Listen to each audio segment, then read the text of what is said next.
చూసి ఆశించి చూడటం తప్పు, ఆశపడడం తప్పు, ఆశపడిన దాన్ని వెళ్ళి తెచ్చుకోవడం తప్పు, తెచ్చుకున్న దాన్ని అనుభవించడం తప్పు, అనుభవించిన తర్వాత ఆ భర్తని చంపడం తప్పు.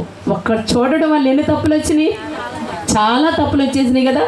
మనిషిగా తన రాజరికం అయిన తర్వాత, రాజు స్థానంలోకి వచ్చిన తర్వాత, అభివృద్ధి పొందిన తర్వాత, దీవెన పొందిన తర్వాత, మేలు పొందిన తర్వాత మనిషిగా పాపానికి లోనైపోయాడు దావీదు మహారాజు గారు.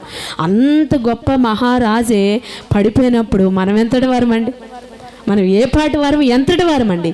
మనిషిగా చూసినట్లయితే అందుకే అన్నాడు, తాను నిలబడ్డాను అనుకున్నవాడు పడిపోకుండా జాగ్రత్తగా చూసుకోవాలి. మన నిజంగా చూసినట్లయితే మనకి తాత ముత్తాతల ఆస్తులు ఏమైనా ఉన్నాయా మనకి, లేదంటే వెనకాల మనకి ఓకే ఏమన్నా మనం ఓకే బాగా చదివేసి లక్షలు లక్షలు డ్రా చేసేది ఏమైనా ఉందా, డబ్బులు శాలరీస్ లక్షలు లక్షలు డ్రా చేసేది ఏమైనా ఉందా, మన చదువులు లేవు, ఇంకేంటండి మనకి తాత ముత్తాతల ఆస్తులు లేవు, మనకి వెనకాల సంపాదించేవాళ్ళు ఎవరు లేరు, అట్లాగే మన కోసం ప్రయాసపడేవాళ్ళు ఎవరు లేరు. కానీ మనము దేవుని దగ్గర అడిగి పొందుకున్నాం, ప్రతిది కూడా దేవుని దగ్గర అడిగి పొందుకున్నాం కదా.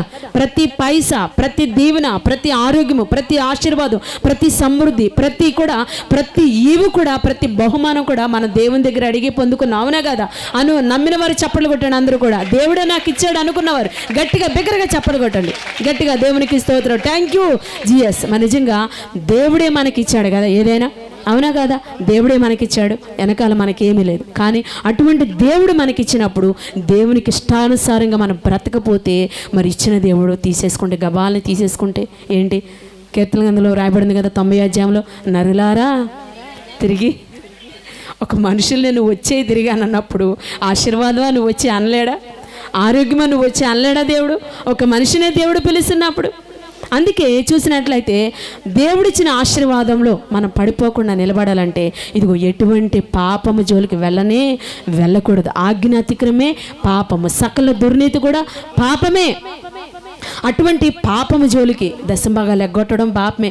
అలాగే చూసినట్లయితే మోసాలు, అన్యాయాలు, అతిక్రమాలు, వ్యభిచారము, త్రాగుడు, ఇహలోక క్రియలు, దేవునికి నచ్చవి, ఇవన్నీ కూడా పాపమేనండి. దేవుడు నీకు ఏదైనా ఆజ్ఞ ఇచ్చాడు, ఆజ్ఞ మీరే మనకు అది కూడా పాపం అయిపోద్ది అంతే. దానివల్ల కూడా ఒక శిక్ష వచ్చేస్తుంది. అందుకే ఏ పాపం జోలికి వెళ్ళకోకుండా పవిత్రమైన జీవితాన్ని మనం జీవించగలిగితేనే దేవుడిచ్చిన ఆశీర్వాదం. అందుకే దేవుడు అంటాడు, నీతిమంతులు చిగురాకు వలె వృద్ధి నందుతారు. చప్పట్లు కొట్టండి దేవుని నామానికి స్తోత్రం. థ్యాంక్ యూ చేసి. అభివృద్ధి అయ్యే వాళ్ళు ఎవరు అభివృద్ధి అవుతారండి? నీతిమంతులు అభివృద్ధి అవుతారు. వాక్యం చెబుతుంది కదా, నీతిమంతులు చిగురాకు వలె అభివృద్ధి అవుతారంట. మరి అటువంటి అభివృద్ధి దేవుడు మనకి అనుగ్రహించాలి, అటువంటి అభివృద్ధిలో దేవుడు మనం నిలబెట్టాలి. అటువంటి అభివృద్ధిని మనం పొందుకోవాలంటే నీతిమత్తంగా జీవించాలి. మనం ఎలా జీవించాలండి? నీతిమత్తంగా, పరిశుద్ధంగా, పవిత్రంగా మనం జీవించగలిగితేనే దేవుడు మనకిచ్చిన ఆశీర్వాదం నిలబెడతాడు. ఆ ఆశీర్వాదానికి తగిన రీతిగా అంతకంటే ఉన్నతమైన ఆశీర్వాదాన్ని దేవుడు మనకి సమృద్ధిగా ఇస్తాడండి. దేవుని నామానికి స్తోత్రం. థ్యాంక్ యూ ఎస్. అదే బైబిల్ గ్రంథంలో చూసినట్లయితే ఇంకా ఫస్ట్ ఏమో మనం ఏం చెప్పుకున్నాము? ధనమోహం ఉండకూడదు. రెండోది త్రాగుబోతుల విందు ఉండకూడదు.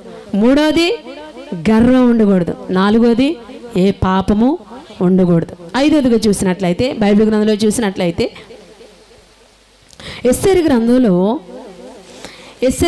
చూసినట్లయితే ఎస్తేరు గ్రంథం 1వ అధ్యాయంలో ఇక్కడ అహష్వేరోషుకి చక్కని భార్యని వష్టిని దేవుడిచ్చాడు. ఇచ్చినప్పుడు మన నిజంగా చూసినట్లయితే రాజుగారికి భార్య అయిందంటే గొప్ప స్థానమేనా? గొప్ప స్థితే కదా. రాజుగారికి భార్య ఏంటంటే గొప్ప స్థితే, గొప్ప స్థానమే. అటువంటి స్థానంలోకి వెళ్ళిన తర్వాత రాజుగారు అన్నారు, కొంతమందిని పిలిచి వష్టిని పిలవండి అని అన్నారు. అని అంటే కొంతమంది వెళ్ళి, అమ్మా నీ భర్త పిలుస్తున్నారు, రాజుగారు పిలుస్తున్నారు రండి అని అన్నప్పుడు ఆమె ఏం చేసిందండి? నేను ఇక్కడ లేడీస్ మీటింగ్లో ఉన్నాను, నేను రానని చెప్పు అని చెప్పింది. అంటే లోబడే తత్వం లేదు. ఏ తత్వం లేదండి? లోబడే తత్వం. శారీరకంగా చూస్తే ప్రతి స్త్రీ కూడా భర్తకి లోబడి ఉండాలి, అవునా కదా? బైబిల్ ఏం చెప్తుందండి? పరిశుద్ధ గ్రంథం ఏం చెప్తుంది?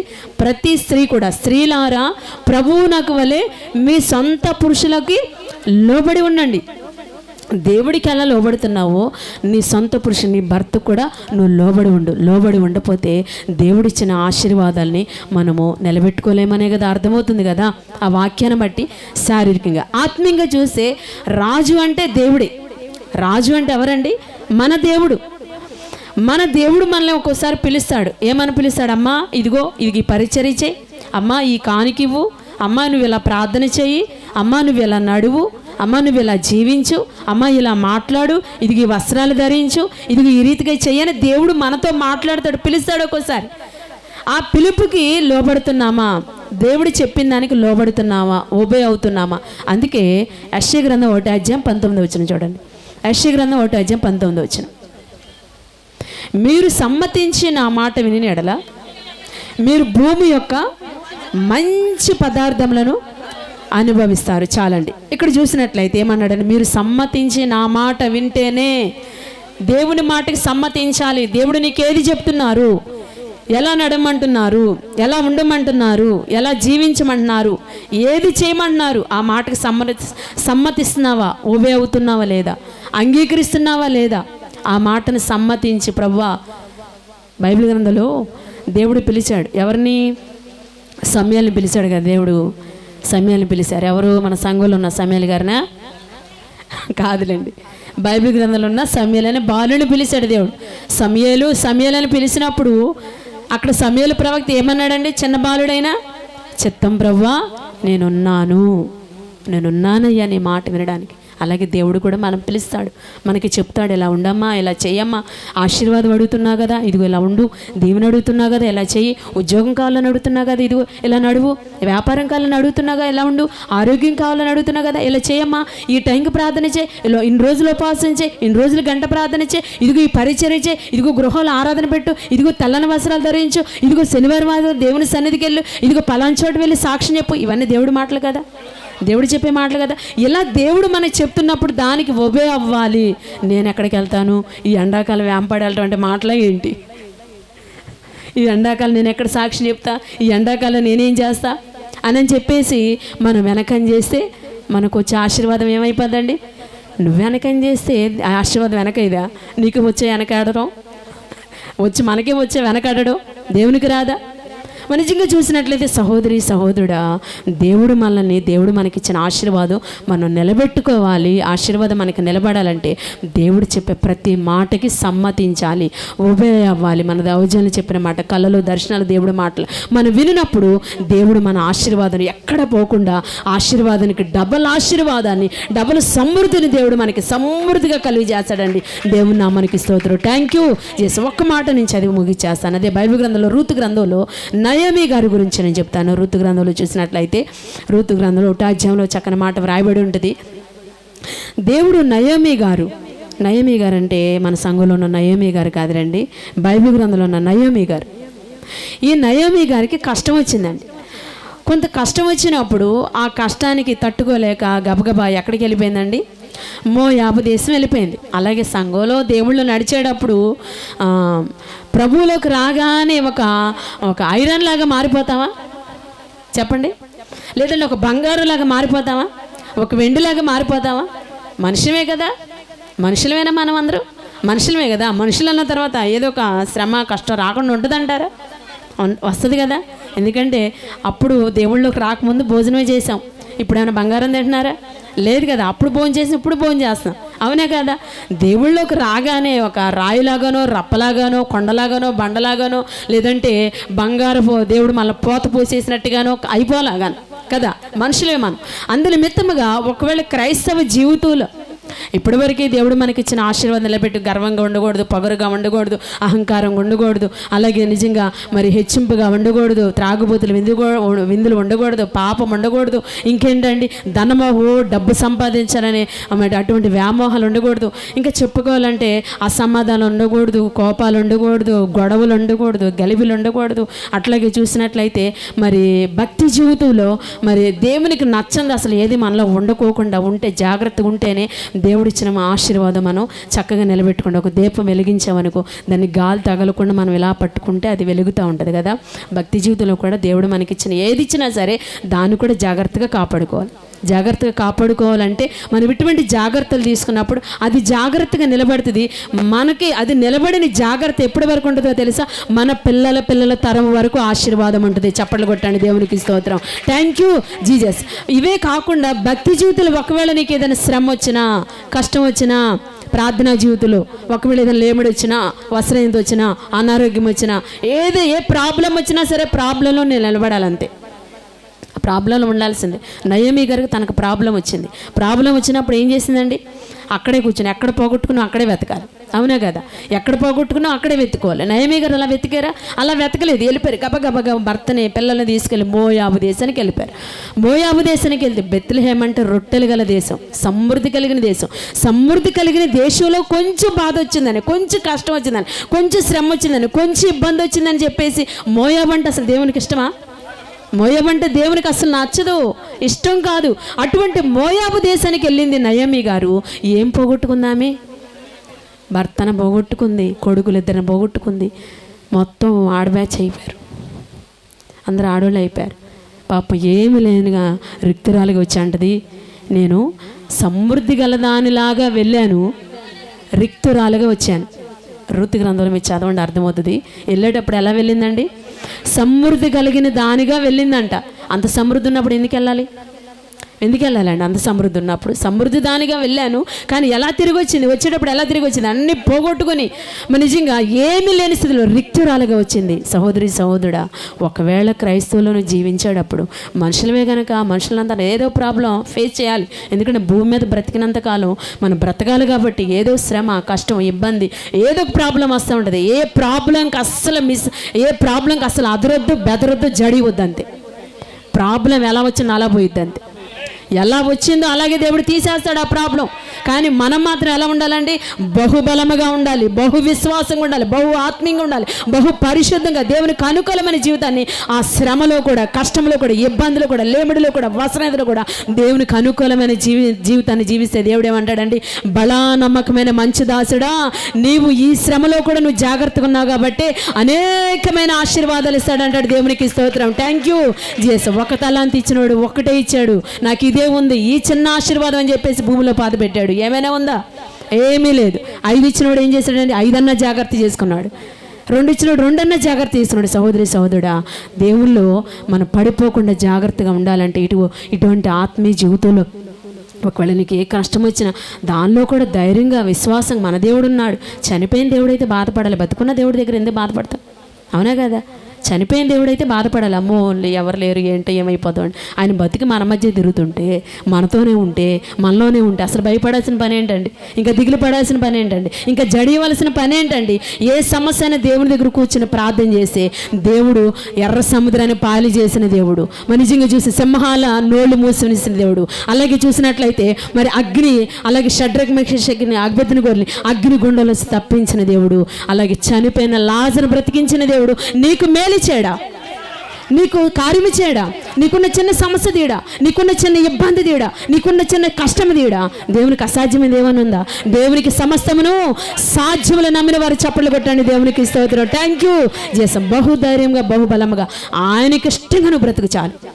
ఎవరికి ఇష్టంగా బ్రతకాలండి? దేవునికి ఇష్టంగా బ్రతికి చూపించంతే.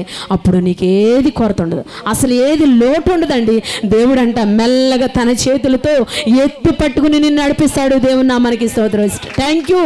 ఏ సహోదరి సహోదరుడా, మరి నిజంగా తాను నిలబడ్డాను అనుకున్నవాడు పడిపోకుండా ఈ రీతిని జాగ్రత్తలు మనం తీసుకుని మన చక్కగా బహుబలంగా ప్రార్థన జీవితం నిలబడితే దేవుడు మనకిచ్చిన ఆశీర్వాదాన్ని చక్కగా నిలబెడతాడు. దానికంటే గొప్ప దేవులు గొప్ప ఆశీర్వాదాలు ఇచ్చి మరి నిజంగా నరకంలో పడేయకోకుండా స్వర్గంలో సంతోషంగా దేవుడు మనల్ని నడిపిస్తాడు. దేవునికి స్తోత్రం. Thank you Jesus. ఈ చిన్న మాటలు దేవుడు దీవించి ఆస్వాదించనుగాక. దేవుని స్తోత్రం. చిన్న ప్రార్థన చేద్దాం. దయచేసి అందరం మోకడుదాం. మహాఘనుడివి, కృపామిడు, ప్రేమగల వేసా, నీ పాదాలకి వేలాది కోట్లాది స్తుతులు స్తోత్రం. ఈ మధ్యాహ్న కాలం నీ కుమార్ చెప్పిన చక్కని వర్తమానం దీవించి ఆస్వాదించి సర్వసమృద్ధి ఇచ్చి దీర్ఘాయుష్యత బలపరిచే సహాయం దయచు ప్రభా. పడిపోకుండా ప్రతి ఒక్కరిని గణపరిచి బలపరిచే సహాయం దయచమని కోటములను దీవించి ఆస్వాదించను మన ప్రభువును రక్షకుడిని యేసుక్రీస్తు వారి అతి పరిశుద్ధ నామమున అడిగి వేడుకుంటున్నాం తండ్రి. ఆమేన్. కూర్చుందండి. ఇప్పుడు మనందరూ కూడా లేచినబడి కీర్తన పడుచుండగా ప్రభు కొరకు ఈరోజు ఆఖరి రోజు కూటం కాబట్టి కృతజ్ఞతగా కానుకలు సమర్పించుకుందాం. దయచేసి అందరూ లేచినబడదాం. సమర్పణ చేయము ప్రభువునకు నీ దేహము ధనము సమయమును సమర్పణ చేయం ప్రభువునకు. పురుషుల్లో ప్రభు కుమారయ్య గారు, స్త్రీల్లో మరియు ఆయన భార్య గారు కానుకలు పడతారు. అబ్రామును అడిగెను ప్రభువప్పుడు ఇసాకును అర్పణ ఇమ్మనెను నీ బిడ్డను సేవకు నీ చెదవా అర్పణ చేయి ప్రభువునకు నీ దేహము ధనము సమర్పణ చేయి ప్రభువునకు నీ దేహము ధనము సమయమును. 5 రొట్టెలు చేపలు 2 5 వేలకు ఆహారము అర్పించిన బాలు ప్రతి వేళ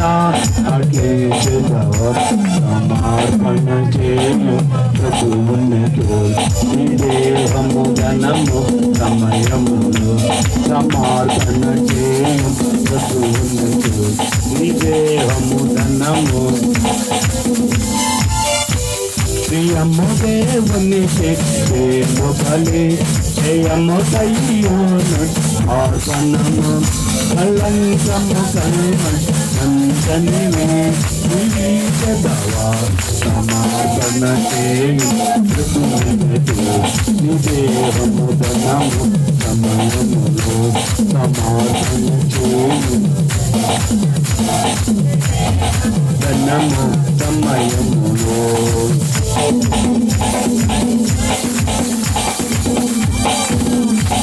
ప్రభుని ప్రేమించి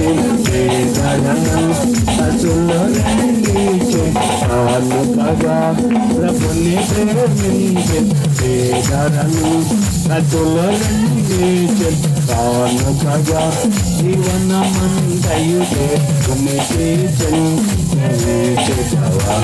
సమర్పణ చేయు ప్రభువునకు నీ దేహం సమర్పణ చేయు ప్రభువునకు నీ దేహం ధనము సమయములో.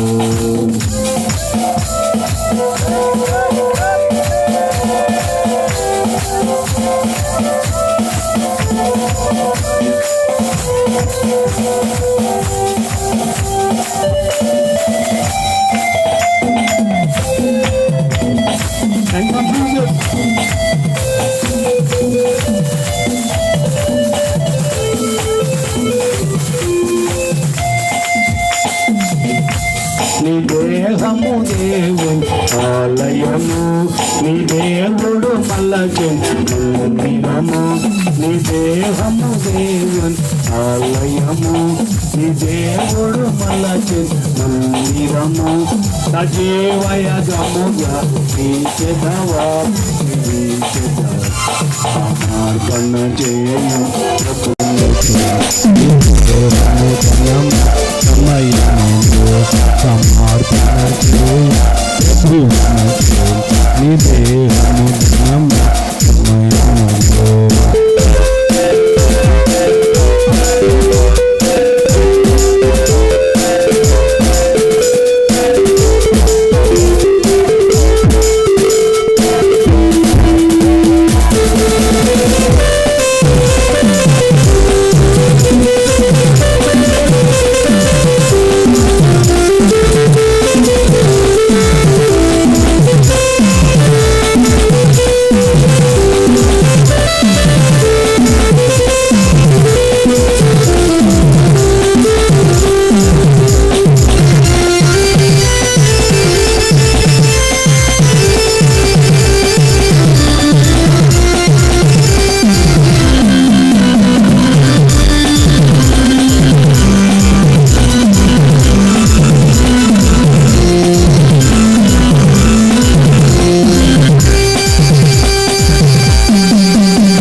దేవుని స్తోత్రాన్ని ఎత్తబడిన కానుకలు ప్రార్థించేద్దాం. దయచేసి అందరూ మోకరుద్దాం. మహాగణుడివి కృపామేడు ప్రేమగా లేవా, నీ పాదాలకి బలాది కోట్లాది స్తుతులు స్తోత్రం. ఈ మధ్యాహ్న కాలం ఉంది కానుకలు ఎత్తబడినగా బిడ్డలను దీవించి ఆస్వాదించాం. ఎవరైతే కొందేస్తాను నేను వారికి 6 వంతులు ఇస్తాను వాగ్దాన ఫలాన్ని నాయన నీ బిడ్డలకి మీరు సమృద్ధిగా సదుపుచ్చే సహాయం చెప్పవ. నీకు అసాధ్యమైన కార్యం మీద ఈ కూటమిలో ప్రభు ఇదిగో తండ్రి నీ బిడ్డలు యోషయ్య గారిని జాషువయ్య గారిని ఆయన యొక్క భార్య బిడ్డను దీవించి ఆస్వాదించాం. చిన్న విషయాన్ని దీవించే సహాయం తెచ్చు, కుటుంబాన్ని దీవించి ఆస్వాదించు, ఇక్కడ సేవను దీవించే సహాయం తెచ్చు. నీ బిడ్డలందరూ మీరే గణపరిచి బలపరిచే సహాయం తెచ్చు. మన ప్రభువును రక్షకుడైన యేసుక్రీస్తు వారి అతి పరిశుద్ధ నామమున అడిగి వేడుకుంటున్నాం తండ్రి, ఆమేన్. కూర్చుందామండి. దేవుని స్తోత్రం. అందరూ బాగున్నారండి? అందరూ బాగుంటే ఒకసారి చప్పలు కొట్టండి. హల్లెలూయా. యేసు రక్తమునకే జయం. Thank you Jesus. దేవుని స్తోత్రం నుంచి వాక్యం ధ్యానం చేద్దాం. పరిశుద్ధ గ్రంథం నుంచి మత్తయి సువార్త 5వ అధ్యాయం 4వ వచనం చదువుదాం. దుఃఖపడి వారు ధన్యులు, వారు ఓదార్చబడుదురు.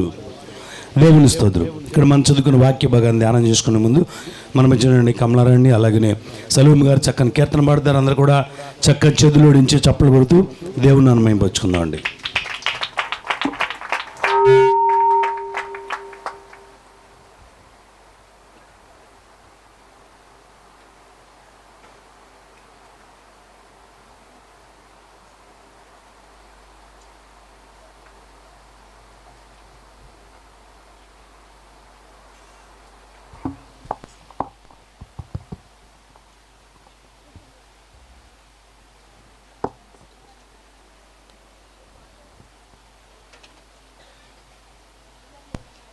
ఈ అవకాశం అందరికీ మీ అందరికీ నా ఉందండి.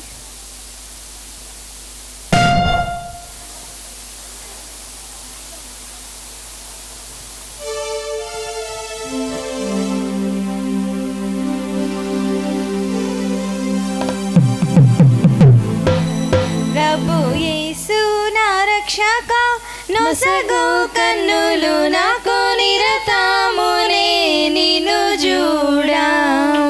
ప్రభు యేసు నా రక్షక, నొసగు కన్నులు నాకు నిరతమునే నిన్ను Thank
you.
దేవుని స్తోత్రం. మరొకసారి చేయని ప్రార్థించేద్దామండి.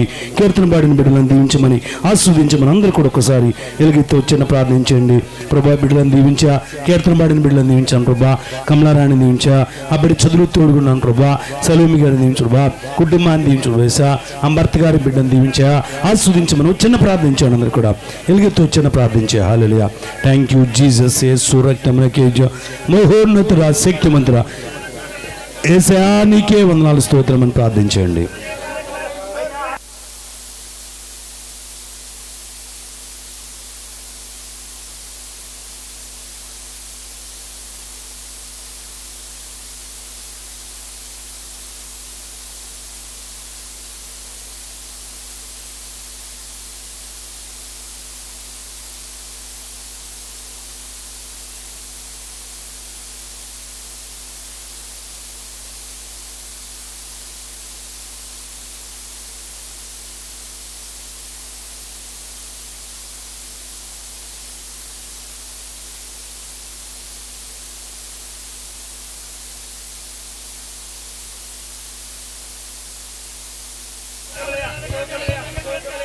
పరిశుద్ధాత్మ శక్తిని రక్షణ సహాయం తెచ్చి, కృప తెచ్చి, ఆదరణ తెచ్చి, బలం తెచ్చి, శక్తి తెచ్చును మన ప్రభువును రక్షకుడైన యేసుక్రీస్తు వారి అతి పరిశుద్ధ నామమున అడిగి వేడుకుంటున్నాం తండ్రి.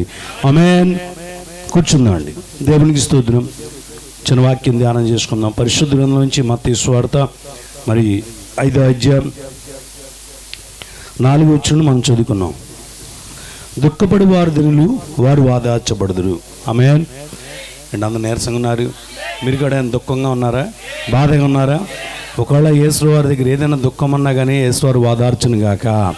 ఇప్పుడు మీరు అందరూ గట్టిగా చెప్పండి. దుఃఖపడి వారు దినులు వారు వాదార్చబడుదురు. అసలు గట్టిగా సౌండ్ రాలేదు. గట్టిగా దుఃఖపడి వారు దినులు వారు వాదార్చబడుదురు. ఆమేన్. ఈ మాట చెప్పింది ఎవరండి? స్వయాన యేసువారు ఈ మాట చెప్తున్నారు. యేసువారు చెప్తున్నారు, దుఃఖపడే వారు ధనులు వారు వాదార్చబడుదురు. హల్లెలూయా. ఈ లోకంలో దుఃఖము రకరకాలైన దుఃఖాలు ఉన్నాయి. ఇహలో సంబంధమైన దుఃఖం ఉన్నది, ఆత్మ సంబంధమైన దుఃఖం ఉన్నది. అయితే ఆత్మ సంబంధ దుఃఖము గురించి నేను తెలియజేయట్లేదు కానీ ఇప్పుడు శారీరక సంబంధంగా దుఃఖము గురించి విషయాలు కానీ ఆత్మ సంబంధం విషయాలు కానివ్వండి, ఏ దుఃఖములో నీ ఉన్నా సరే, ఏ బాధలు నీ ఉన్నా సరే, ఖచ్చితంగా అలాంటి వారిని వాదార్చడానికి యేసుప్రభువు వారి లోకమునకు వచ్చారు. నమ్మి ఉండి హల్లెలూయా అనండి. ఆయన ఏం దుఃఖాన్ని వాదార్చాడండి? ఆయనే భయంకరమైన దుఃఖాన్ని అనుభవించాడు. ఆయనే శిలువలో మరణమైపోయాడు. ఆయనే స్వస్థపరిచిన వారు, రక్షించిన వారు ఎవరు లేరు. ఆయన కానీ రక్షించుకోలేకపోయాడు. 3 మేకులు పిక్కోలేకపోయాడు. ఆయన ఏం చేయగలడండి? ఎవరి దుఃఖాన్ని ఓదార్చగలడని మనం అనుకుంటారు. చాలామంది అలా అనుకుంటున్నారు. కానీ ఆయన నిజంగా 3 మేకులే పీకున్నట్టయితే సాతానుగాడు మనకి 3 మేకులు వేసేసేవాడు. ఆయన 3 మేకులు ఎందుకు పీక్కోలేదు తెలుసా? ఆయన చేతగా కాదు, ఆయన చేతగాని దేవుడు కానే కాదు. 4 రోజులు సమాధి చేయబడి మునిగిపోయినటువంటి శవాన్ని లాజరు రమ్మని కాకెత్తే బతికొచ్చేసాడు. మేకులు ఊడిపోవండి, ఊడిపోవా? ఆయన చేత కాదా? ఆయన మాట్లాడేంటండి? ఆయన చేత కాదా? చేతొచ్చు. గెసెమనే వనలో ఆయన పట్టుకునేటప్పుడు కూడా అక్కడ కూడా ఏమన్నాడు పేతురు గారు? నేను వేడుకుంటే 12 సేనావ్యూహాల కంటే ఎక్కువైన సైన్యం నా తండ్రి నా దగ్గర పంపిస్తాడు. పిచ్చోడా, నీ కత్తి కాదా? ఆగు అంటాడు పేతురు గారిని. ఆయన వేడుకుంటే సేనా వ్యూహాలు దిగేస్తాయండి కిందకి. కాదు, ఇదంతా ఆయన చేయలేక కాదు, ఆయన చేతగాని వాడు కాదు, ఆయన చేత తగినవాడు, ఆయనకు అసాధ్యమైంది ఏది లేదు. అయితే యేసుక్రీస్తు వారు ఆ రీతిగా బలి అవ్వకపోతే మనం బలి అయిపోయాడు. నేను ఎప్పుడో వీడియో చూశానండి, చాలా హృదయవిదారకమైన స్థితి ఆ యొక్క వీడియో.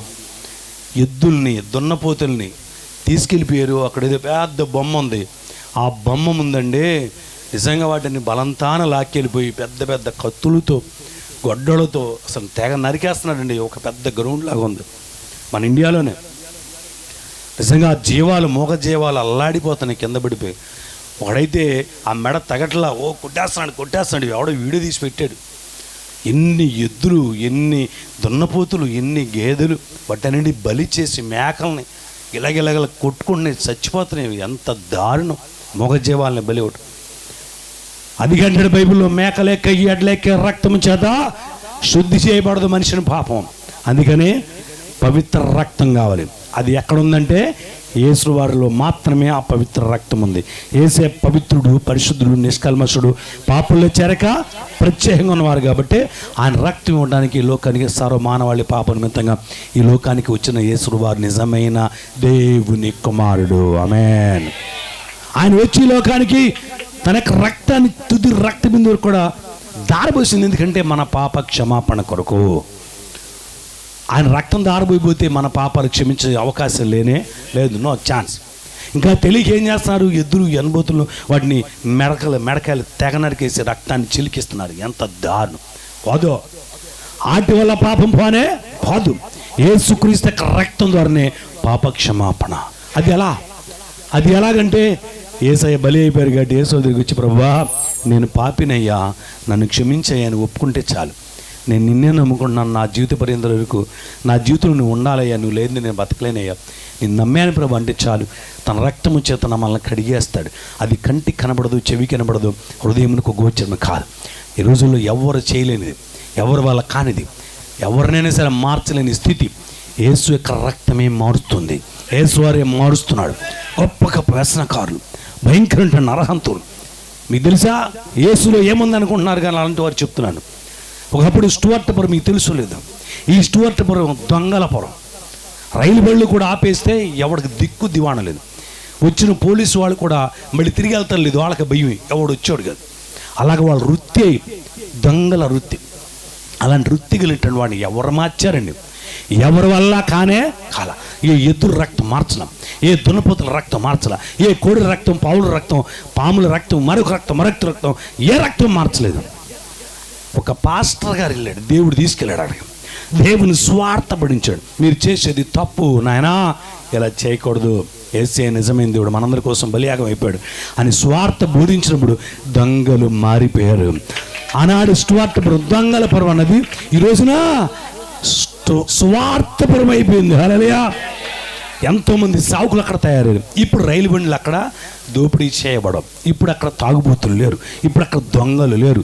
అందరూ మార్చబడి ఎవరి ద్వారా అండి?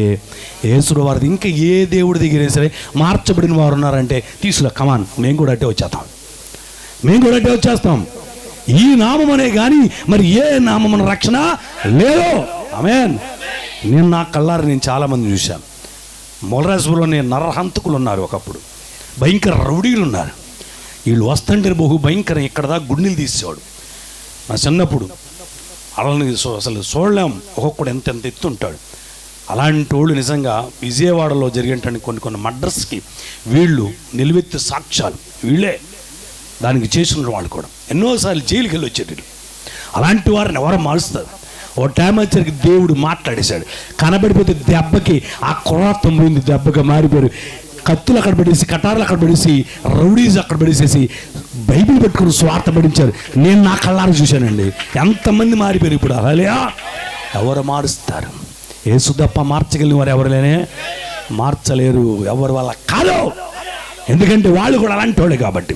యేసయ్య అయితే మంచి దేవుడు, మంచివాడు, పవిత్రుడు, నిష్కల్మషుడు, పాపులు చెరక ప్రత్యేకవాడు, దుఃఖపడు వారిని ఓదార్చువాడు.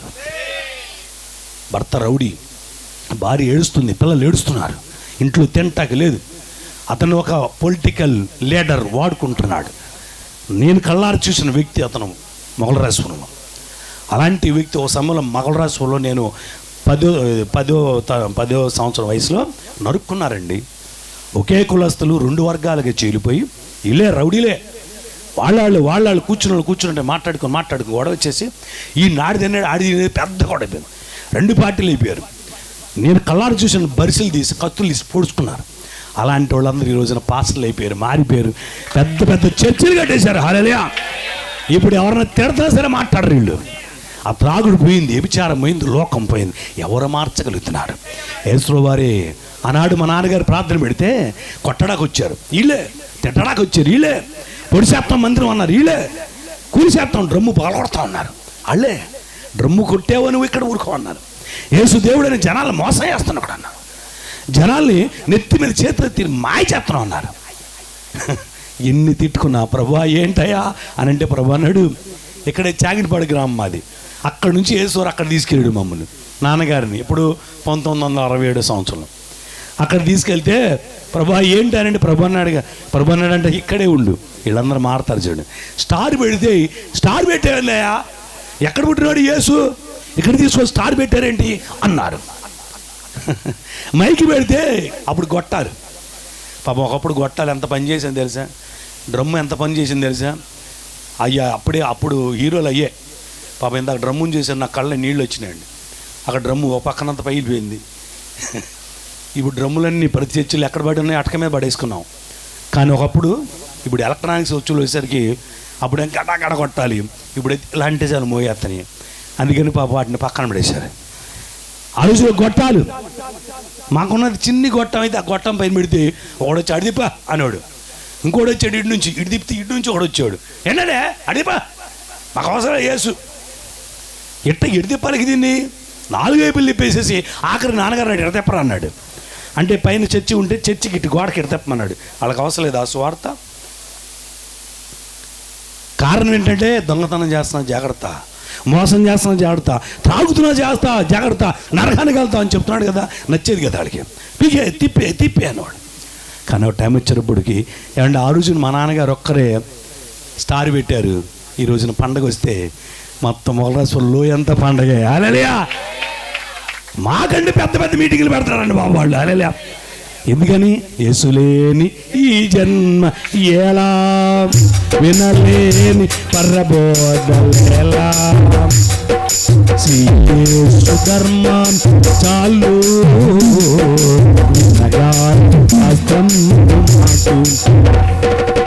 చూడండి. ఒకడైతేనండి నేను నా కళ్ళారు చూసావు వీడు మామూలుడు కాదు, పేర్లు చెప్పడం పొలిటీషియన్ల దగ్గర ఉండేవాళ్ళు.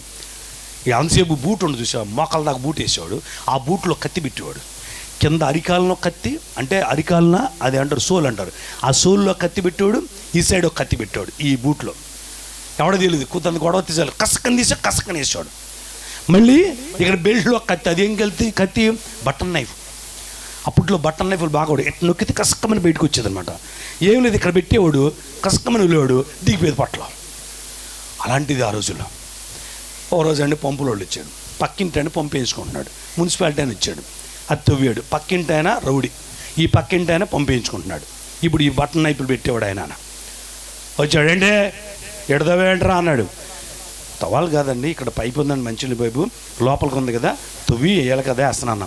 ఏంట్రా ఎదురు మాట్లాడుతున్నావు అని ఆడు పొలిగేసాడు, తూగుతున్నాడే, ఆ పురుగుని లేపేశాడు.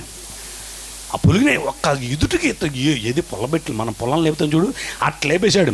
లేపేసి నెత్తి మీద ఇట్లా లేపేసి కర్రను లేపినట్టు లేపి నెత్తి మీద లేపాడు. ఆడు పరుగు, అక్కడ ఉన్న పరిగెత్తేసాడు. నేను కళ్ళారు చూశాను. నేను అప్పుడు చిన్నపిల్లడు నీళ్ళు పట్టుకోడికి వెళ్ళా, అంతే నేను కూడా బింది పట్టుకోడు పరుగు. అంత భయంకర వ్యక్తి. ఒకరోజు నేను ఇంట్లోంచి బయటకు వచ్చా, చర్చిలో ఏదో కూటానికి వెళ్తున్నాను. ఆ ఇంట్లోంచి బయట రాగానే తెల్ల బట్టలు వేసుకొని, ఓ చేతిలో కంజిర, ఓ చేతిలో బైబిల్ పట్టుకొని, వైట్ డ్రెస్ వేసుకొని, పాట పాడుకుంటా తలకాయ దించుకొని ఇలా నడుచుకుంటూ వస్తున్నాడు. నేను గవ్వాలు బయటకు వచ్చా. నన్ను చూడని, అయ్యారు వందనాలు అయ్యారు. నువ్వేనా అన్నా? నేనే అయ్యారు, నేనే. ఏంటి ఈ వైట్ డ్రెస్ ఏంటి, ఈ కంజిర ఏంటి, ఇదేంటి? మేము కూడా మీలో కలిసిపోయాం అయ్యారు. హల్లెలూయా. నాలో కాదు, యేసయ్యలో కలిసి వచ్చాడు. హల్లెలూయా. ఎందుకని మంచి యేసయ్యా, మంచి యేసయ్యా, మంచి యేసయ్యా.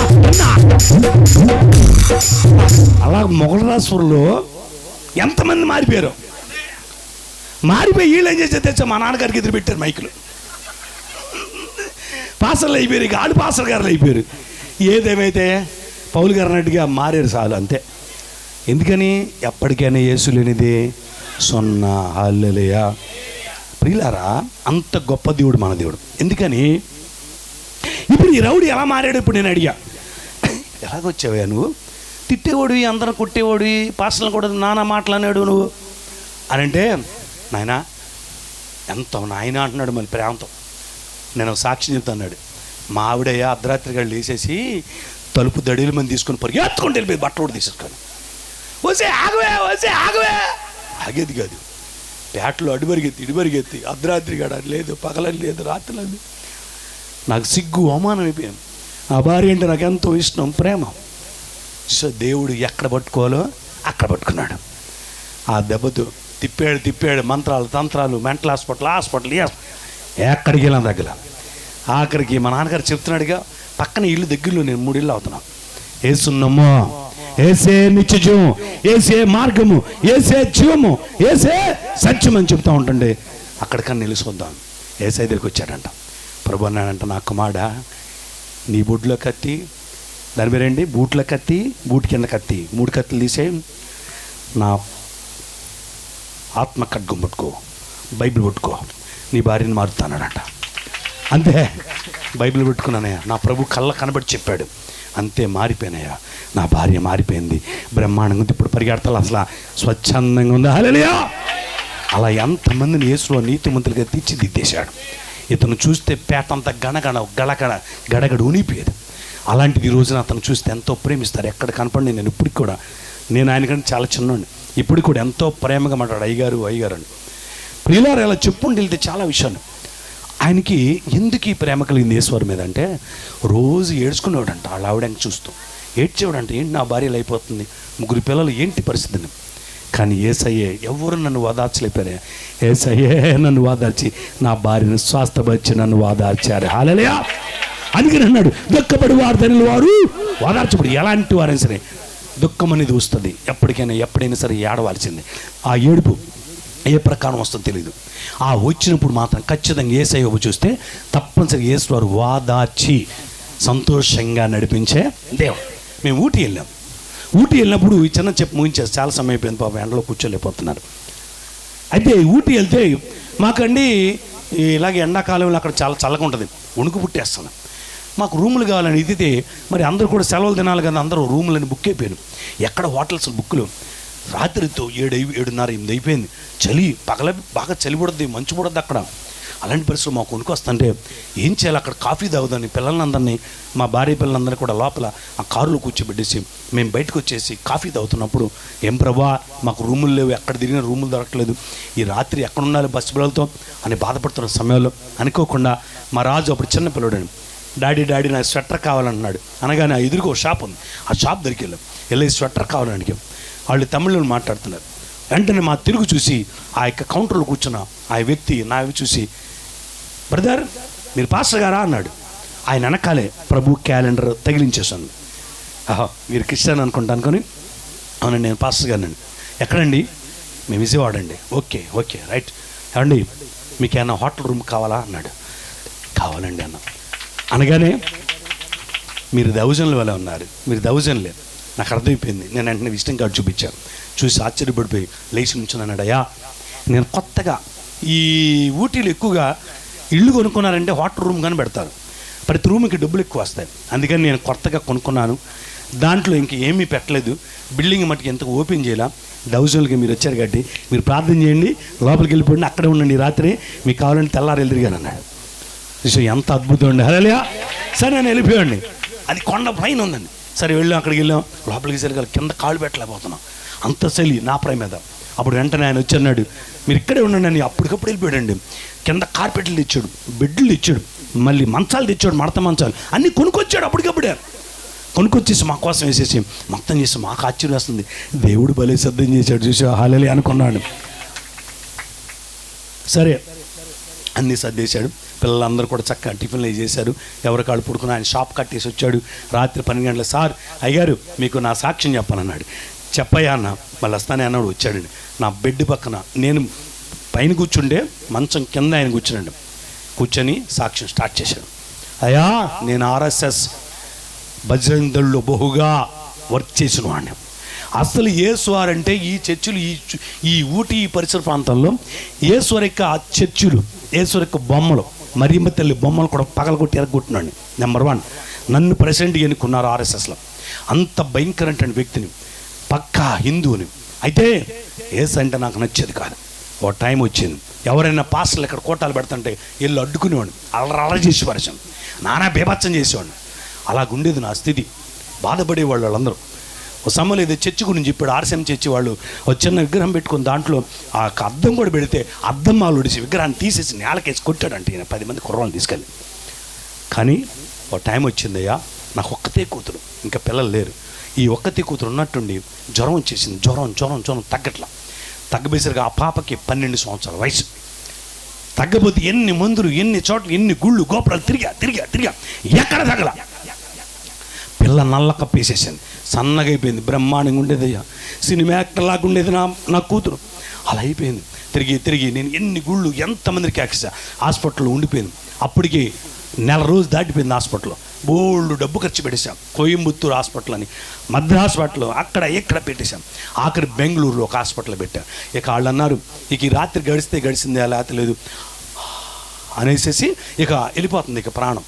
అంటే ఇక కోమలను ఉంది, ఇక పిల్ల కళ్ళు కూడా తెరవట్లా. 3 రోజులు చాలాగా ఉంది.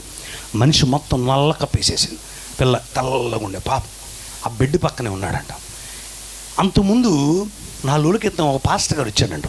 వచ్చేసి అందరికి ప్రార్థన చేస్తూ ఈ దగ్గరికి వచ్చి, పాపకు ప్రార్థన చేస్తానండి అని అంటే, మాకొద్దు ప్రార్థన, మాకున్నారు ఇల్లు అన్నాడంట, మాకు దేవుళ్ళు ఉన్నారు ఇల్లు అన్నాడంట. బాబు సరే ఓకే, ఈ బైబిల్ అన్న తీసుకాయని చిన్న కొడతనే మందర బైబిల్ ఇచ్చాడంట. ఇస్తే అక్కడ పెట్టండి, మాకు అవసరం అన్నాడంట. సరే ఆయన ఏం చేశాడంటే, అక్కడ సరుగు ఉంటే సరుగులు పెట్టేసి వెళ్ళిపోయాడు ఆ పాస్టర్ గారు. అది అక్కడే ఉండిపోయింది. దాని ఇంకేం మనసు వెళ్తుందంట ఈయన గారికి.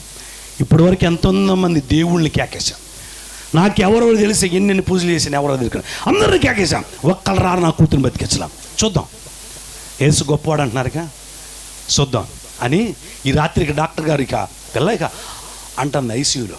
అలాంటి పరిస్థితులు వెళ్ళి ఏడ్చి మోకాళ్ళ దండ వేసినట్టు వేసి, ఎలా చేయాలో తెలీదు, ఎక్కడో చూశాడు మోకాళ్ళ దండ వేయటం, బెడ్ పక్కనే ఏడ్చుకున్నాడంట. తండ్రి నిన్ను ఏమని పిలవాలో తెలియదు యేసు, నువ్వు నిజమైన దేవుడు అయితే, నువ్వు నిజంగా దేవుడు అయితే ఇప్పుడు నేను ఎంతోమందిని దేవుళ్ళు అని పిలిచా, ఒక్కళ్ళు రా నా కూతురుని బతికించరా, ఈ రాత్రి చచ్చిపోద్దంటున్నాను డాక్టర్ గారు. అయిపోయింది నా అంకి సుత్తలా, నా కూతురు చచ్చిపోతుంది, కేకేసిన చోట్ల అని ఏడ్చాడు. తండ్రి యేసు నువ్వు గొప్ప దేవుడైతే పొద్దున్న లేసరికల్లా నా పిల్ల బతకాలి, చచ్చిపడగలేదు, బతకడమే కాదు నా పిల్ల ముఖంలో కళ్ళ కనపడాలి, ఈ నలుపు పోవాలి, మామూలు కళ్ళ రావాలి, అప్పుడు నువ్వు నిజమైన దేవుడు నేను నమ్ముతా అని ఏడ్చి లేచెళ్ళి ఆ బైబిల్ తీసుకున్నాడంట. తీసి ఓపెన్ చేశాడంట. వెంటనే రోమీయులు రాసిన 8వ అధ్యాయం ప్రారంభం వచ్చిందంట. అక్కడే ఉంది, ఇప్పుడు క్రీస్తు యేసు వానికి ఏ శిక్షా విధి లేదు. బైబిల్ అంటే నేను ఏంటో అనుకున్నాను, బ్రహ్మాండమైన వాక్యం ఇది. ఓహో సరే ఈ వాక్యం బావేంటో తెలియదు, శిక్ష లేదంటున్నాడు అని ఏడ్చుకుని ఆ బైబిల్ ఎదురు పెట్టుకొని అలాగే మంచం మీద అలాగే అలా తలవలుచుకొని పడుకున్నాడు. వాళ్ళ ఆవిడ గారు ఆ పక్కన నిద్రపోతాను, ఇక ఎవరు లేరు ఆ రూమ్లో. ఈయన అలా నిద్రపోయాడు. తెల్లారిపోయింది, తెలియదు దీనికి, అంత నిద్ర వచ్చేసింది, గాఢ నిద్ర. డాడీ అని వినపడింది స్వరం, డాడీ.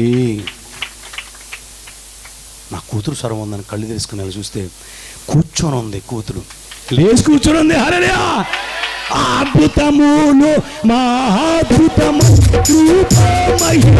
ఉన్నవి. అంతేనండి.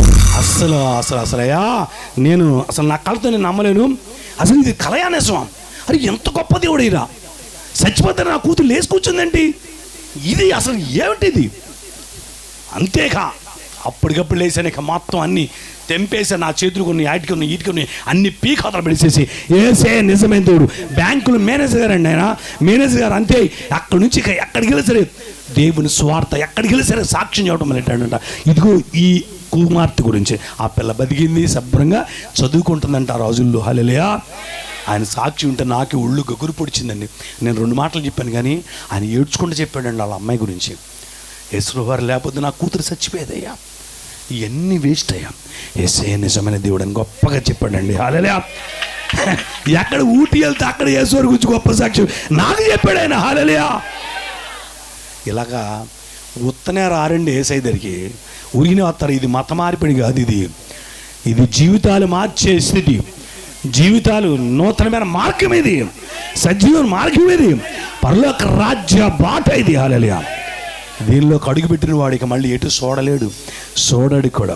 ఎందుకంటే అంత రుచి అయిన వారు మన యేసువారు. అవునా కాదే చెప్పండి? ఇక్కడ మీ అందరికీ యేసువారు రుచి అయిన వారని అంటారా? ఎందుకు తెలుసా? దుఃఖపడి ఆయన్ని దేవుడు ఏం చేశాడు? వాదార్చాడు. అసలు నేను రాసుకోవాలా లేకపోతే నేను చెప్పాలనుకున్నా, కానీ ప్రభువారు గుర్తు చేశాడు. నేను చెప్పేస్తున్నా, ఎంత గొప్ప దేవుడు అండి. హల్లెలూయా. దుఃఖపడి వారదని వారు. ఇక్కడే ఉన్నాడు కుమార్తెకి ఒక పొంగు వచ్చింది, మళ్ళీ ఇంకోసారి రివర్స్ పొంగు వచ్చేసింది. పొంగు మళ్ళీ కింద నుంచి పైకి వస్తే బతకడం కష్టం, పిల్లలు అభివృద్ధి అయిపోతుంది. అలాంటి పరిస్థితి డాక్టర్ గారు కూడా మా వల్ల కదన్నారు. అంతే మందిరాన్ని తీసుకొస్తే పాపను తీసుకెళ్ళి ఏడమాకండి, వాళ్ళు ఏడుస్తున్నారు. ఆ యొక్క తల్లిదండ్రులు ఇద్దరు కూడా ఏడుస్తున్నారు. తీసుకెళ్ళి మందిలో పొడికి పెట్టండి, ఏడవండి దేవుని ప్రార్థించండి, నేను కూడా ప్రార్థన చేస్తా. ప్రార్థన చేశారు, ఏడ్చారు. దుఃఖపడి వార్ధనలు వారు వాదార్చబడుతురు. సాయంకాలం పాపలు వేసుకొచ్చింది. ఇవాళ పెళ్ళి అయిపోయింది, ఒక పాప పుట్టింది, హైదరాబాద్లో ఉందండి. హల్లెలూయా. యేసు రక్తమునకే. ఎంత గొప్ప దేవుడు అండి. హల్లెలూయా. ఇలా చెప్పుకుంటూ పోతే ఇక్కడ మీ అందరికీ కూడా యేసయ్య మనందరిని వాదార్చాడు. ఆయనకు అసాధ్యమైన కార్యం ఎదురు. ఈ లోకంలో ఎవరైనా సరే ఒకళ్ళని కష్టం వస్తే, బాధ వస్తే దగ్గరికి వచ్చి వాదార్చి అయ్యో పాపం అంటారా, కానీ యేసురే తల కాదు. ఆ యొక్క లాజరు చచ్చిపోతే 4 రోజులు అయిపోయిన సమాధి చేసి ఊళ్ళో వాళ్ళందరూ వచ్చి వాదార్చున్నాడు మరియా మాటలు అప్పజల్లిన ఇద్దరిని. కానీ ఎవరైనా లాజర్ని తెచ్చి ఇచ్చారా? ఇవ్వాల. కానీ యేసయ్య అయితే వాదార్చడమే కాకుండా చనిపోయినటువంటి లాజర్ని బతికించి తీసుకొచ్చి వాళ్ళ అప్పజిల్లికి చేతికి అప్పగించాడండి. హల్లెలూయా. ఇలాంటివి చెప్పుకుంటే కోకోలు ఉన్నాయండి. ఈ రోజున మేమందరూ కూడా బతికి ఉన్నాం. నిజంగా ఈ రోజున మీరందరూ కూడా బతికున్నారంటే యేసయ్య మనల్ని బతికించాడు. యేసు మన తల్లిదండ్రులకు వాదార్పించాడు. యేసయ్య మన కుటుంబాలకు వాదార్పించాడు, మనల్ని బతికించి.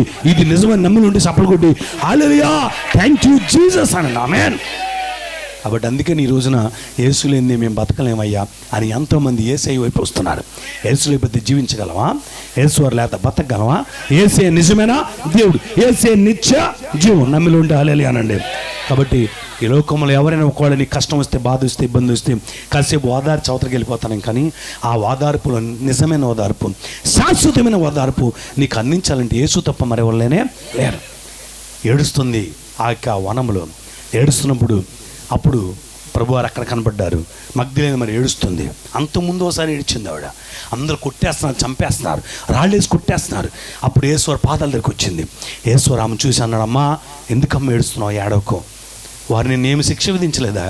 అయ్యా మీరు చెప్పిన మాటకి వాళ్ళు నన్ను రాళ్ళేసి కొట్టి వాళ్ళు వెళ్ళిపోయారయ్యా, లేదా చచ్చిపోయేదాన్ని అని ఏడ్చింది.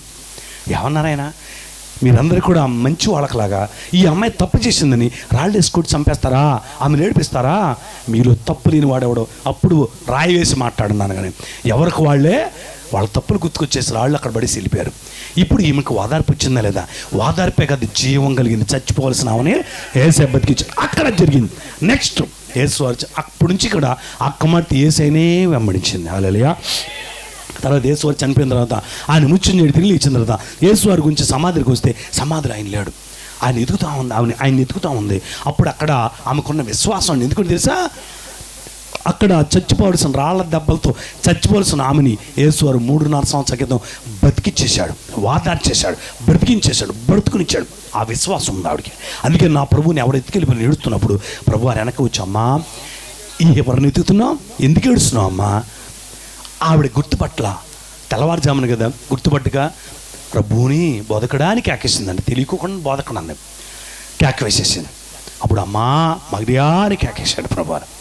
ఎందుకమ్మా ఏడుస్తున్నావు? అక్కడ కూడా ఆమెని వాదించాడు. అంటే ప్రభు కనపడతలా, ప్రభు నా దగ్గర లేడు, ప్రభు లేడు అనే బాధ కలిగినా సరే నేనున్నానమ్మా, నువ్వు ఎందుకమ్మా ఏడుస్తావు, నువ్వు ఎందుకు బాధపడుతున్నావు అని ఆ విషయంలో కూడా, అంటే యేసయ్య మన దగ్గర లేకపోయినా నేను వస్తున్నా, నేను నీ దగ్గరే ఉన్నా అని ధైర్యం చెప్పి మనల్ని వాదార్చే దేవుడు. హల్లెలూయా. అటు కోసం ఇటు కోసం ఏడ్చేదానికంటే యేసయ్య కోసం ఏడుద్దాం. ఆమేన్.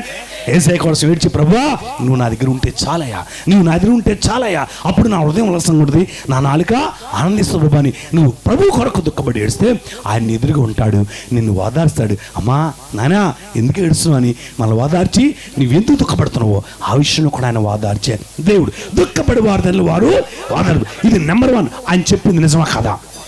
నేను మాట్లాడండి. మీకు అందరికీ యేసు ఎప్పుడైనా సరే దుఃఖపడుతుంటే, ఏడుస్తుంటే, ఏదైనా సమస్య గురించి వాదార్పునిచ్చాడా లేదా? ఓదార్పు అంటే కన్నీళ్ళు తీసేసి 4 అట్టిపళ్ళు అక్కడ పెట్టి వెళ్ళిపోయాడా? కాదు, ఆ యొక్క సమస్యను తీర్చేశాడు. అలాగన్న వాళ్ళు ఎవరు ఉంటే చప్పలు కొట్టి హల్లెలూయా అని. యేసు రక్తమునకే. కాబట్టి ఇలాంటి దేవుడు మనం కలిగి ఉండటం అదృష్టం అండి. అదృష్టమైన వాళ్ళు చప్పలు కొట్టండి. ఒక్కసారి ప్రార్థన చేయండి. యేసయ్యా ప్రభువా, ఎన్నో విషయాలు మమ్మల్ని ఆదరించిన గొప్ప దేవుడా, నీ వంటి వారెవరు లేరే తండ్రి. యేసయ్యా ఒకళ్ళు ఇప్పుడు ఏదైనా సరే నీ దుఃఖము, నీ వేదన, నీ బాధ ఏదైనా అప్పుల గురించా, కష్టాల గురించా, వేదన గురించా, బిడ్డల గురించా, భర్త గురించా, భార్య గురించా, ఏదైనా ఆస్తి అంతస్తుల గురించా, ఆత్మీయ స్థుతి గురించా ఒకళ్ళు దేవుడు కనపడలేదనా, ప్రభు నాకు కనపడితే బాగుండు, ప్రభు నా దగ్గర వస్తే బాగుండు అనేసి ఏమన్నా ప్రభుని గురించి ఎదుగులాడుతున్నావా, దుఃఖపడుతున్నావా? ఇప్పుడు ఒక్కసారి అడుగు, ప్రభా నా దగ్గర రాయా, ప్రభా ఎక్కడయ్యా, నా దగ్గర రాయా అని దుఃఖపడు, ఏడు. ప్రభు ఉంటే చాలు, ఆయన ఉంటే చాలని ఆయన కూడా కేకవే. ఖచ్చితంగా యేసయ్య నీ దగ్గరికి వస్తాడు. ఎందుకు ఏడుస్తున్నావు అమ్మా, ఎందుకయ్యా బాధపడుతున్నావు అని ఓదార్స్తాడు. చేయమా మా కళంలో పడండి అందరూ కూడా. నువ్వు ఏదేదో కంటే ఏడ్చేదానికంటే యేసయ్య కోసం ఏడు. అప్పుడు ఆయన వస్తే ప్రతి ఒక్క కన్నీటి పార్శ్వని ఆయన తుడిచివేస్తాడు. ప్రతి కన్నీటి పార్శ్వని ఆయన తుడిచేస్తాడు. యేసయ్య కొరకు ఏడు, నువ్వు కొరకు దుఃఖపడు. కమాన్, గట్టిగా ప్రార్థించండి, కన్నీరు కాచండి.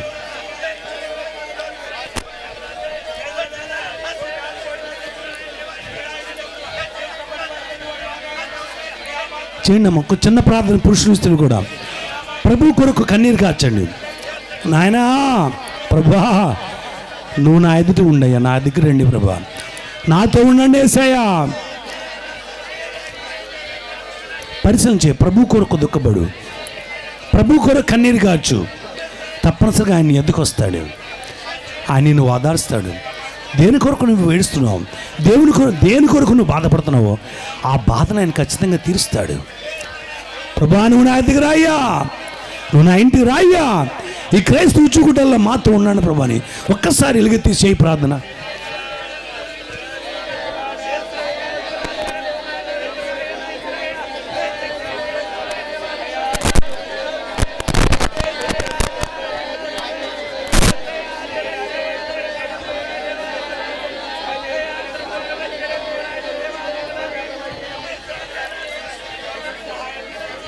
కృపామేడు ప్రేమ గల్లేవా, నీ పాదాలకి వేలాది కోట్లాది స్తుతులు స్తోత్రం.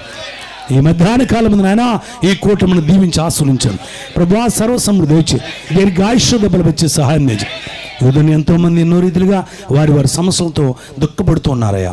ఆ దుఃఖమును వాదార్చేదుడు నువ్వేనయ్యా. దుఃఖ నివారణ కలిచేసేది నీవు తప్పిలోకుని ఎవరు లేరు ప్రభా. అలా రీతిగా ప్రభా, ఎవరెవరికి ఏ సమస్యతో బాధపడుతున్నారో ప్రతి సమస్యని ఈ క్రైస్తవ ఉద్యోగులను తీర్చే సహాయం తెచ్చి, వాదార్చే సహాయం తెచ్చి, వారి పక్షం మీరుని నడిపించే సహాయం తెచ్చి, చేయి పట్టుకుని నడిపించే సహాయం తెచ్చి ఈ క్రైస్తవ ఉద్యోగులను దీవించి ఆశీర్వదించం. మన ప్రభువును రక్షకుడైన యేసుక్రీస్తు వారి అతి పరిశుద్ధ నామమున అడిగి వేడుకుంటున్నాం పరమ తండ్రి, ఆమేన్. పరలోకమందున మా తండ్రి, మీ నామం పరిశుద్ధపరచుడు గాక, మీ రాజ్యం మాకు వచ్చును గాక, మీ చిత్తం పరలోకమందు వలె భూమి మీద నెరవేరును గాక. మా నేటి ఆహారం మా దయచేయం, మళ్ళీ ప్రార్థించు మేము క్షమించు. శోధంతో ఏకాదశిని తప్పించు, రాజ్యము శక్తి మహిమ నిరంతరం నీవేనవి, ఆమేన్. మంద లేచిమడి కీర్తన పడుచుండగా దేవునికి ఆశీర్వాదం పొందాం. దయచేసి అంద లేచిపడదాం. సాకులు చేయమికి వస్తాం. జయ జయ యేసయ్య పాపుల రక్షయ ప్రభు నీకే స్తోత్రము. జయ జయ యేసయ్య పాపుల రక్షయ. పాపి కోసం పరమ పదంబును విడచి మనిషిగా మామజనుంటి. పాపి కోసం పరమ పదంబును విడచి మనిషిగా మామజనుంటికి పోయే మనిషిని ఇంటికి పోయే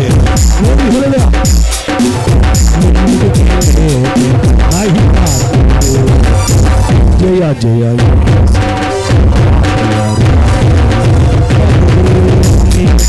స్తోత్రము. జయ జయ పాపుల ఆలయ నిత్యము ఆలయ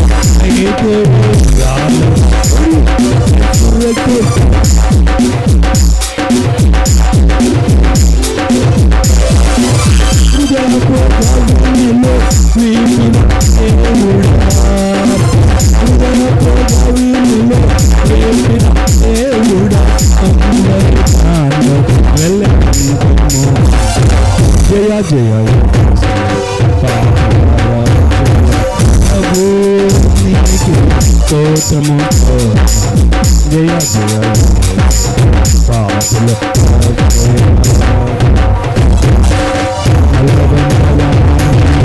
గలతో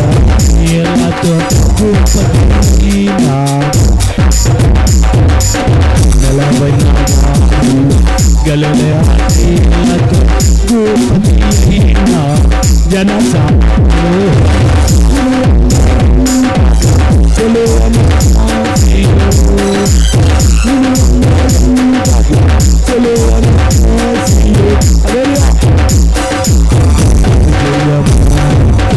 జయ జయ పాప జయ ప్రభు నీకే స్తోత్రం జయ జయ పాపల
కుమారి పరిశుద్ధ ఉద్యోగుడు రీసన్ తొట్టిల్లకుండా మిమ్మల్ని కాపాడటకును తన మహిమదుట ఆనందముతో మిమ్మలను నిర్దోషులుగా నిలబెట్టకును శక్తిగల మన రక్షకుడైన అద్వితీయ దేవునికి మన ప్రభువైన యేసుక్రీస్తు ద్వారా మహిమయు మహత్యం అధికారం యుగములకు పూర్వము ఇప్పుడును సర్వయుగములు కలుగును గాక ఆమేన్. తండ్రి కుమార పరిశుద్ధాత్మిక సన్నిధి సుధా మనకందరికీ అలాగే నీ మధ్యాహ్న కాలం ముందు ఈ క్రైస్తవ ఉద్యోగులకును ఇక్కడ నిలబడిన బిడ్డలందరికీ అలాగే ఇక్కడ ఈ యొక్క ఉద్యోగులు కండక్ట్ చేసిన అలాగే చెన్నౌష గారికి వారి ఫ్యామిలీకి ఇరువురు వారికి మాకును ఈ గ్రామస్తులకును సదా మీ సన్ని తోడేయండి కాక ఆమేన్.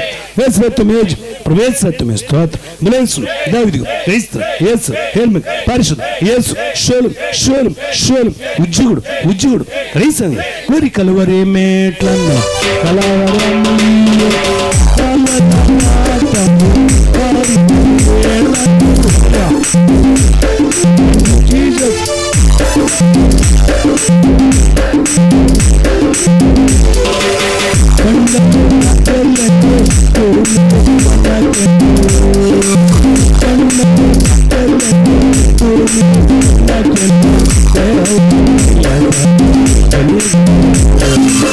జయ జయ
యేసుక్రీస్తు ఉజ్జుగుడు ఉజ్జుగుడు షోలం షోలం క్రైస్తవం. మీ అందరికీ వందలండి. నూనె ప్రార్థన కావాల్సి ముందుకు రండి.